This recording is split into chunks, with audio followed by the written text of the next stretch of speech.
भाई अभी मैं आसाम में हूँ और कल रात की बात है भाई। कल रात 4:17 पे इतना खतरनाक भूकंप आया है भाई यहाँ।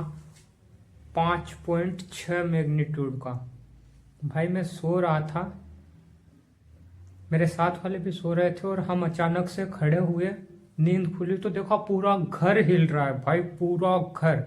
बाहर से आवाज आ रही है रेलिंग की। रेलिंग पूरी हिल चुकी थी, आवाज करने लगी थी। पास में ही फ्लैट है जो कि लॉक था और उसका लॉक इतना तेज वाइब्रेट कर रहा था भाई। बहुत खतरनाक सीन हुआ था भाई कल रात को। एक बार तो हमारी हालत खराब हो गई थी।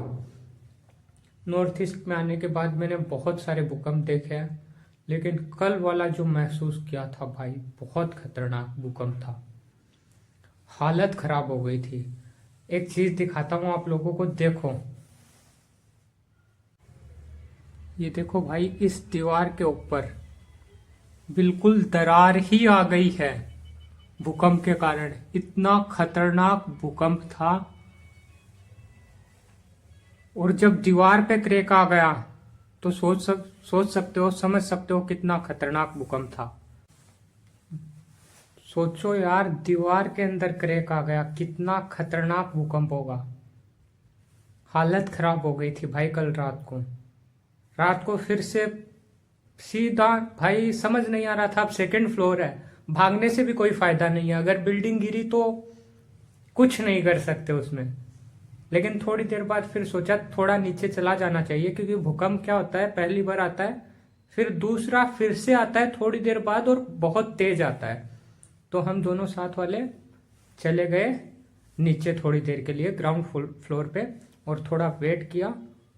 उसके बाद जब भूकंप नहीं आया, लगा कि अब चलना चाहिए, तब फिर ऊपर आए।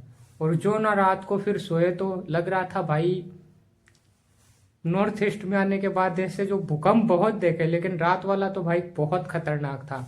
बिल्कुल डर गए थे। मेरे पास में जो है दीवार थी, वो बिल्कुल भाई वाइब्रेट कर रही थी। पंखा, दीवार, सब कुछ वाइब्रेट कर रहे थे। पूरा घर हिल गया था, पूरे बेड वेड हम भी हिल गए थे। और मैं तो कभी नींद में, बहुत गहरी नींद में सोता हूं, मेरे को तो कोई उठाए 2 बार 3 बार तब मेरी आंख खुलती है।